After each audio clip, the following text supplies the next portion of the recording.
Question number 26 continuity and differentiability. देखिए बेटा क्या कह रहा है question, find the value of k so that the function f is continuous at the indicating point in exercise 26 to 29। तो आपको क्या करना है बेटा, के का वैल्यू फाइंड आउट करना है फॉर पर्टिकुलर पॉइंट जो आपके पास क्वेश्चन में इंडिकेट किया गया है। आपने डिफरेंशियबिलिटी तो हमारे पास बाद में आएगा, बट हम बात कर रहे हैं अभी कंटिन्यूटी की। कंटिन्यूटी मतलब सातत्य, सातत्य मतलब सतत, सतत मतलब continuous, that function which are continuous at every point on our neighbourhood या दैट पॉइंट नेबरहुड। तो वो क्या होता है हमारे पास, कंटिन्यूअस फंक्शन होता है। तो यहां पे कह रहा है question number 26 f x is equal to आपके पास k cos x upon pi minus 2x। Condition है बेटा आपके पास, if x is not equal to pi by 2। देखिए बेटा, the particular point is given x is not equal pi by 2, it mean this function for less than pi by 2 और greater than pi by 2। Not equal का मतलब क्या हुआ, या तो छोटा या तो बड़ा। क्या कहेंगे हम, इज ग्रेटर देन और इज लेस देन। तो दोनों के लिए फंक्शन आएगा आपके पास ये। लेस देन की जहां पे हम बात करते थे, there we will take left hand limit, तो फंक्शन आपका ये रहेगा। For R H L greater than की जहां बात करते थे, फंक्शन आपका यही होगा। एंड कह रहा है आपके पास 3 if x is equal to pi by 2, when the value of x is pi by 2 then function is x, sorry 3 given है आपके पास। At x is equal to pi by 2 function it mean fx is continuous. इसका meaning हुआ x equal to pi by 2 पे जो आपके पास condition दी हुई है, यहां पे आपका फंक्शन कंटिन्यूअस है, it mean left hand limit equal to right hand limit is equal to f आपके पास पाई बाई 2 जो आएगा। ठीक, तो देखिए बेटा, तो सबसे पहले कंडीशन गिवन है, तो सीधे सीधे हम बात करते हैं इसका सॉल्यूशन में। एक ही हम कंडीशन लेंगे इसमें, कौन सी कंडीशन, जो कंडीशन नंबर 3 होती थी। लेस देन में आता था आपका लेफ्ट हैंड लिमिट, तो सीधे सीधे बात करते हैं बेटा इसकी LHL, left hand limit. Condition आपके पास गिवन है x equal to pi by 2, तो at x equal to pi by 2 आप कह देंगे।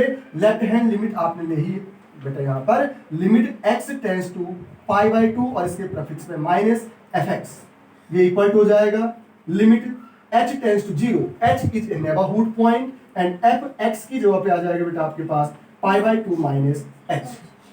माइनस करते थे हम लेफ्ट हैंड लिमिट में, क्यों, हम पॉइंट के लेफ्ट साइड चल रहे हैं और लेफ्ट साइड चलने पे नंबर क्या होती है, धीरे धीरे लेस होती जाती है, छोटी होती जाती है। तो ये इक्वल टू जाएगा limit h tends to 0। Function है बेटा, कौन सा फंक्शन होगा, x is not equal to pi by 2। Starting में ही हमने कहा not equal to pi by 2 का मतलब क्या हुआ, या तो पाई बाई 2 से कम या तो पाई बाई 2 से ज्यादा, या लेस या ग्रेटर। तो फंक्शन यही आपके पास k cos x, तो x रिप्लेस करेंगे बेटा यहाँ पे पाई बाई 2 माइनस h से, divided by pi minus 2 into x, x की रिप्लेसमेंट हो जाएगी पाई बाई 2 माइनस h। सॉल्व करेंगे बेटा, हम ध्यान दीजिएगा यहाँ पे, कल हमने सैंडविच थ्योरम के बारे में बात करी थी क्लास 11th में, खाया था, तो आज फिर खिलाएंगे आपको। तो देखिएगा ये जाएगा k cos 90 minus theta, formula apply कीजिएगा यहाँ पे, cos 90 minus theta in first quadrant all trigonometrical function are positive, तो cos भी क्या होगा, पॉजिटिव होगा, but that change in sine, तो आ जाएगा आपके पास साइन h, डिवाइडेड बाय यहाँ पे आपका पाई माइनस इस 2 की inner side of this bracket multiply करेंगे बेटा, तो आ जाएगा आपके पास पाई और माइनस हो जाएगा आपके पास यहाँ पे मल्टीप्लाई होकर प्लस और 2h। देखिए बेटा, फिर आपका पाई से पाई कैंसिल हो रहा है और ये हो जाएगा आपके पास limit h tends to 0 k sin h upon 2h। तो k is a constant, 2 also constant, इसको लिमिट से बाहर लीजिए बेटा, तो हो जाएगा k upon 2 and limit h tends to 0 sin h upon h। तो इसकी वैल्यू के बारे में हमने कहा था कि with the help of sandwich theorem इसका वैल्यू कितना हो जाएगा 1, और ये इक्वल टू आ जाएगा बेटा आपके पास k अपॉन 2 इंटू 1, आपने कह दिया k upon 2। Now we can say for RHL, RHL की अगर हम बात करते हैं तो limit x tends to pi by 2, इसके प्रफिक्स में plus fx that is equal to limit h tends to 0 fx की रिप्लेसमेंट हो जाएगी बेटा pi by 2 plus h। Function क्या है फिर वही same, x is not equal to pi by 2, it mean greater और लेस।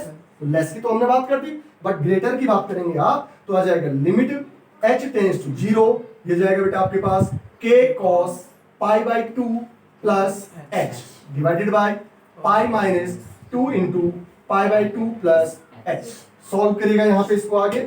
देखिए बेटा limit h tends to 0 should be remaining same, limit h tends to 0 आपने कह दिया यहां पर k cos 90 plus theta, 90 plus theta second quadrant में जा रहा है, द्वितीय चतुर्थांश में, और cos साइन में चेंज हो जाता है, but cos is negative in second quadrant, तो आ जाएगा आपके पास minus sine h divided by, यहां भी बात करते हैं बेटा पाई माइनस हो जाएगा आपके पास पाई एंड माइनस 2h। ठीक, इस 2 की मल्टीप्लाई करिए अंदर, 2 से आपका 2 कैंसिल और हो जाएगा 2h, अगेन पाई से आपका पाई कैंसिल, तो ये हो जाएगा आपके पास limit h tends to 0 minus k sine h upon minus 2h, again minus से माइनस आपका कैंसिल हो जाएगा, k अपॉन 2 आपका कांस्टेंट है बेटा बाहर, and limit h tends to 0 आ जाएगा बेटा आपके पास sine h upon h, again we can say limit h tends to 0 sine h upon h का वैल्यू कितना हो जाएगा k अपॉन 2। अब यहाँ पे तो हमारे पास दोनों पॉइंट k अपॉन 2 आ रहा है, आपको k अपॉन 2 सॉरी k की वैल्यू फाइंड आउट करनी है, तो इन दोनों की हेल्प से तो मिलेगी नहीं, तो हमें इसका तीसरा पॉइंट भी आपको लेना पड़ेगा, at x is equal to pi by 2 fx is, यहाँ पे कहेंगे fx इक्वल टू, देखो तो x equal to pi by 2 क्या है इसके लिए फंक्शन 3, तो ये आ जाएगा आपके पास 3 और x की रिप्लेसमेंट करेंगे पाई बाई 2 और ये हो जाएगा बेटा फिर भी, but according to question, according to क्या कहेंगे हम क्वेश्चन, आप कहेंगे at x is equal to pi by 2 fx is continuous. अगर फंक्शन कंटिन्यूअस है that mean left hand limit is equal to right hand limit is equal to f pi by 2, तीसरी वाली condition दी। अब देखो ये भी k अपॉन 2 आ रहा है बेटा आपका, इज इक्वल टू ये भी k अपॉन 2 आ रहा, दोनों सेम है और इक्वल हो जाएगा आपके पास 3, तो दोनों में से किसी सॉरी इन तीनों में से किसी भी दो को लीजिएगा तो आप कहेंगे k upon 2 equal to 3 and k equal to क्या हो जाएगा 6, तो इसका मीनिंग क्या हो गया, k का वैल्यू कितना होना चाहिए 6, ये हो गया।